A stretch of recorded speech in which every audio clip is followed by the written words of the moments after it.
Hi, it's Fias Tarot. Hello, Scorpio placements. The person on your mind reading. Oo, ngayong April. Opo. So, tingnan natin ano bang meron. Pero syempre, again, before tayo start. Kung hindi ka pa nakakapag-subscribe, please do subscribe and hit the notification bell para lagi po tayo maging updated sa mga mangyayari pa lang. Yes, opo, no. And kung may mga tanong, mag-message lang po directly.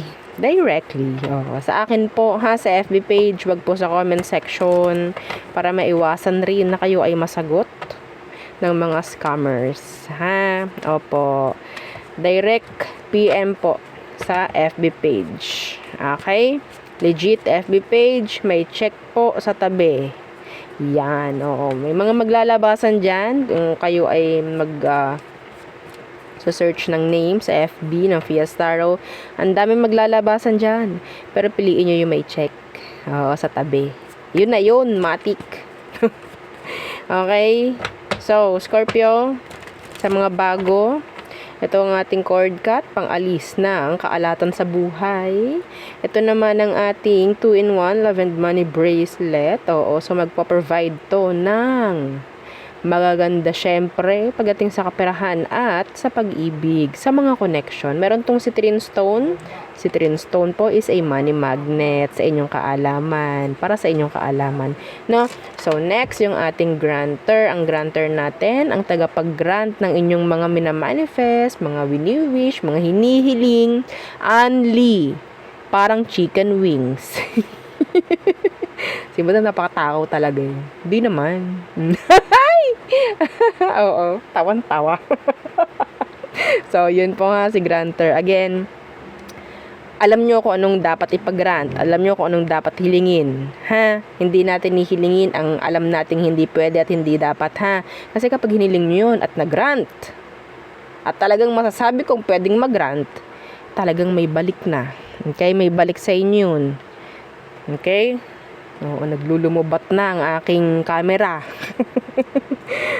So, ito po ay made to order, unisex po si granter. So, next is yung ating mga evil eye protection. So, yan sila. Ito yung ating necklace. Ito yung ring. Adjustable po ang ring. Kung makikita nyo, open to. Hindi yan solid. So, pwede mo siyang pasikipan at paluwagan. Opo. So, yung atin namang bracelet. I-flex ko na. Oo. Iyan. Yan siya, oh. Oo. So, yan ang ating bracelet. Madam, hindi mo na-flex yung yung bracelet. Ano bang itsura nun? Ito siya. Okay, unisex po ito. Yeah, unisex. Oo. So, next, yung ating isa pang bracelet. Ito yung unang-una pa sa una.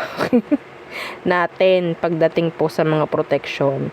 Protection kasi, mga evil eye dati, yun lang ang ginagawa ko. Tapos, dumadami na mga followers, marami nagre-request. Kaya, yan po, no, yan na sila ngayon. Madami na. Okay. So, ito ang ating customized na bracelet. Sikipan, napapaluwagan, o, diba? Adjustable. Ito yung madalas na pinapagamit sa mga bata rin. Okay? So, yan siya. Pwede po siyang lagyan ng initial. Like so.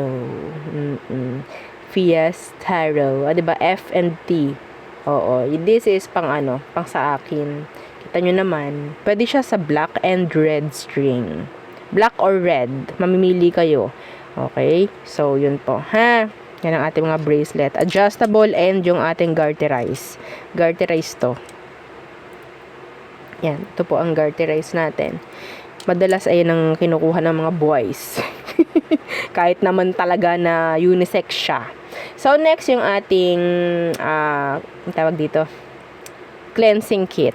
Yung cleansing kit, ang laman niya ay white sage and selenite crystal. No? So, si selenite, yun po ang ating charger pagdating sa ating mga charms. Excuse me. So, ganito siya. Yan po si selenite. Okay. May abo. Kasi ako kanina, nag-smudge. So, yan. Okay. Ganyan siya. Legit, selenite stone. Selenite crystal. Lalagay nyo lang sa tabi ng inyong mga charms para sila'y ma-recharge. Anytime. Anywhere. No? Opo. Madam, ano ba yan? Umaga, gabi. Anytime nga ni. O, diba? So, yan po. Ha? So, ano pa ba? Pwede rin po ha, pagdating sa sarili, pag feeling nyo stress kayo, hawakan nyo yung selenite. Hawakan nyo.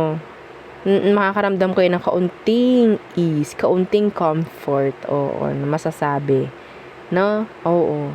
So, kung ganun nga, nararamdaman na ninyo, ano pa sa kanila, may energy rin tong mga to. No? So, kailangan nyo, di ba? Oo, parang kunyari, cellphone nyo, di ba? Araw-araw gamit natin. Kapag tingin nyo, nalolobat na, charge nyo, di ba? Anytime. Oo. Lalo na, 'di ba, sa gabi kapag tayo tutulog na, hindi niyo pwedeng hindi charge ang inyong mga cellphone. 'Di po ba?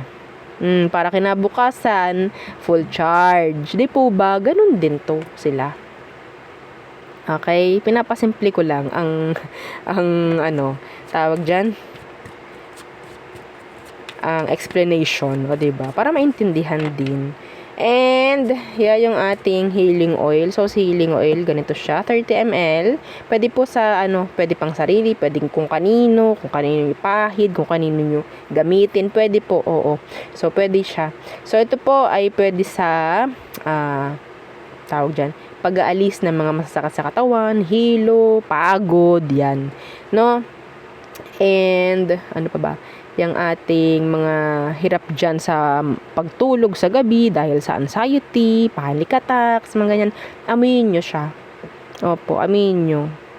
Kayo ay makakalma. Yes, makakalma kayo.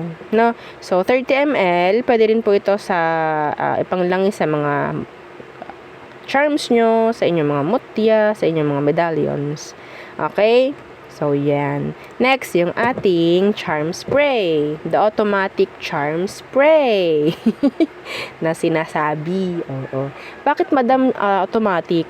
Automatic para sa mga tao na alam kung paano po pumantay sa frequency niya. Sa frequency niya. Okay? Nasa higher frequency to. So, kung magagawa mong pumantay sa frequency niya ng tunay, ha? Hindi malayo na makuha mo talaga ang ginugusto mo sa loob ng isang araw. Yes! Or kinabukasan. Okay? Matagal na yun, yung kinabukasan. Yes. Sa loob ng isang araw, makukuha mo yung ginugusto mo. Lalo po sa kaperahan. Madali lang po kasi i-attract ang pera eh. Yes, energy lang naman kasi sila eh. Unlike the person, may puso, may isip, may desisyon na kanya. Bago pa natin yung ma-attract. Ha? Bago pa natin ma-attract. So, pagdating sa person, hindi po nangyayari yung ginugusto talaga. Overnight. No? Opo, napaka-hirap nun. Magic na talaga na masasabi. Ha? Pinakamadali na ating nahigit ay 3 araw. Pinakamadali na yun, ha. Depende rin po, ha, sa kung anong issue meron kayo at sa kung anong lalim ng sitwasyon meron. Okay, 3 araw. Meron din akong nakuha na 2 linggo. Yan, 2 linggo. Okay. Meron din akong nakuhang feedback kinagabihan. Okay? Kinagabihan, nag-message yung person niya sa kanya. And alam nyo yan, yung mga nag-feedback ng ganun, alam nyo yan sa sarili nyo, alam nyo kung sino-sino kayo, pero hindi ko kayo i-mention, diba? Siyempre, for privacy, di po ba? Sabi ko yan sa inyo, hindi talaga ako nagpo-post. And ano pa ba? And madalas, ang naririnig ko rin is wala pa man ito sa kanila, may mga nangyayari ng pagbabago pagdating sa sitwasyon nila nung person. Wala pa man. Yan ang mas maraming feedback. Wala pa man. Sabihin natin kahit hindi sila nag-uusap, mayroon silang napapansin. Like, merong mga post na pinapakita yung person, kahit hindi naman talaga nagpo-post yung person nila. Oo, mga ganyang bagay. Okay? Yes, depende pong sa kung gaano kalalim ang sugat. Okay, 50 ml. Oh, alam niyan. Alam niyan, yung mga nag-feedback. Oh, 'di ba? Hindi ko alam kung Scorpio kayo. Oh, pero syempre, yes, hindi ko sasabihin yan kung hindi tunay. No, meron akong pwedeng ipakita kung sakali man. And ano pa ba? Yeah, this is 50 ml. And ano pa ba? Unisex. And sabi talaga amoy tawag dito. Victoria's Secret. Oo. So, yes, 'di ba? Ito lang yung pabango mo pero amoy Victoria's Secret ka, 'di ba? Ano pa? Saan ka pa? 'Di ba? So, yes. Okay, Scorpio. Ay, talaga naman, bago tayo makapagsimula, 'di ba? Isa-isahin natin 'yan, syempre, dahil meron tayong mga bago palagi na followers, 'di ba? Wag tayong tayong madamot sa info, ha? Porque alam nyo na. Yan naman natin na malaman din ng iba. Okay, Scorpio. Let's see. The person on your mind. Who is this? Oh my gosh. The Star in reverse. Could be an Aqua. And the Queen of Cups. Ay. Ito yung parang pinakamamahal-mahal mo talaga. Na parang napaka-hopeless. Na makuha. Huh? Oh my God. There could be a third party involved. Ito yung taong talagang parang tingin mo sa kanya siya yung between. Na napakahirap abutin. Ay. Yes. Mabait siya actually. Mabait tong taong to.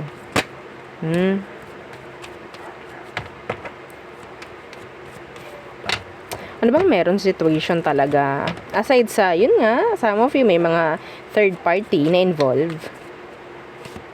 O, diba? Talaga, nagsusumigaw ang third party.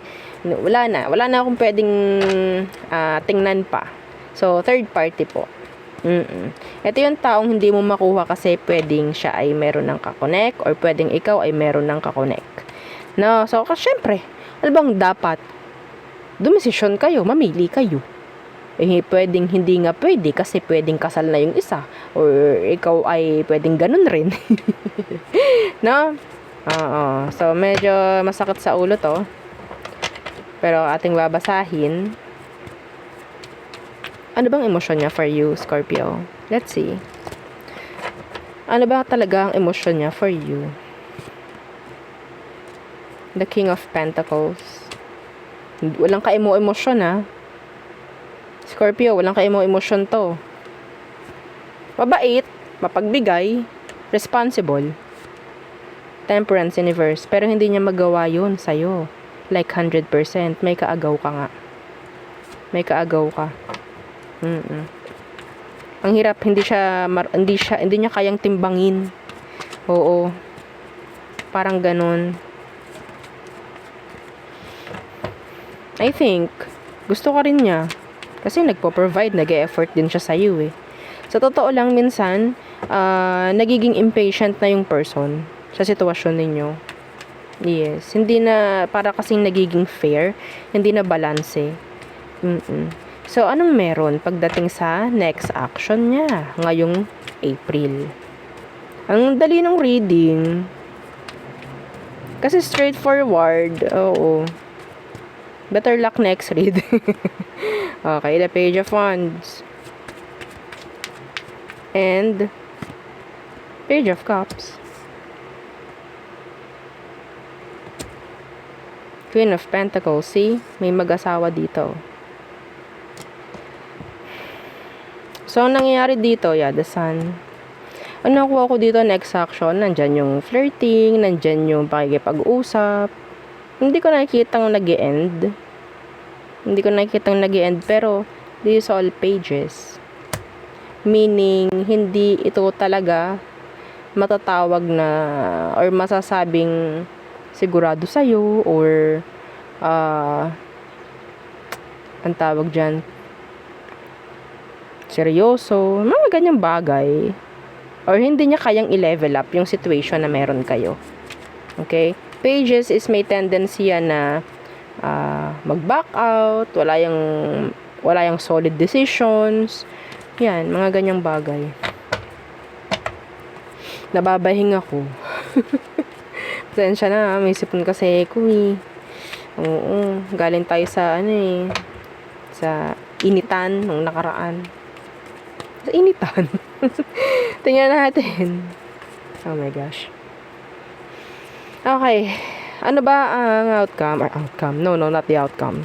Advice na lang. 7 of Cups in reversed. Oh, the 10 of Wands.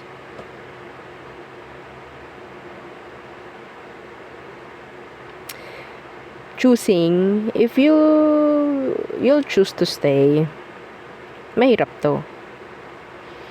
Mahirap to, Scorpio. Pero, nandoon nga. Sabihin nating mutual yung nararamdaman nyo sa isa't isa, pero hindi pwedeng laliman eh. Hindi pwedeng laliman, may limit. No? So, kung kayo ay lalagpas sa limit, sa boundaries, lalo kayong mahihirapan. Yes. Lalo kayong mahihirapan if you choose to stay.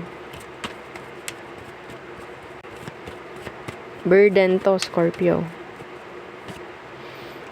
Yeah. Mahirap man, pero kailangan tapusin. Tapusin. Tapusin. Sa'yo nakagets niya. Oh. Mga millennials dyan, ha? Diba? Umaaray na yung aking camera. Start new. Start fresh. Clean slate, mga Scorpio. Okay? Hindi mo kailangang maging option. Yeah. So, tayo tumungo na sa all signs Aries through Pisces for you, Scorpio placements. Kailangan natin dalian, baka tayo abutan ng lowbat. Oo. All signs. So, Aries, unfinished business. Taurus, okay, parang wala silang hindi nakikipag-ayos or ayaw makipag-ayos ni Taurus. Gemini, they're coming back. Some of them pwedeng nakahawak pa rin sila, still choosing na magstay if ever. So Cancer, guarded, grounded, 'di ba? Ego, pride, okay. Leo, here they come. Yeah, fast. Okay. Virgo, may communication dito. Some of you, ex mo na to, pero ayan, nakikipag-communicate. Huwag kang umasa makikipagbalikan to. Ha? Okay? So, Libra, they want your attention. Ayaw nito na mawawala ka. Ayaw nito na maalis ka. Scorpio, okay, so, I think si Scorpio, meron silang mga gustong mangyari, pero parang hindi nila kayang panindigan pa. Sagittarius, okay, so mayroong tendency na hindi pa rin totally nakakagawa ng decision or mga plano, goals itong si Sag. Capricorn, okay, I think this is like an energy of healing, self-love, mga ganyan. Okay, meron din ditong energy na pwedeng may magbibigay ng, sabihin nating, kagustuhan, may magpapakita ng mga senyales na they're into you. Could be a Capricorn, no? So Aquarius, feeling a missed opportunity with you. Pisces, they want you, they want to marry you, they want to have family with you, they want to have kids with you. Some of them, they're not ready yet. Sa mga gusto nilang mangyaring ganyan. Yeah, parang dream ni Pisces yan pagdating sa inyo. So there, yun ang aking reading for you, Scorpio placements. Again, please don't forget to like, share, and subscribe, and follow our FB page and isa nating YouTube channel na nasa description box below. Again, thank you. Goodbye.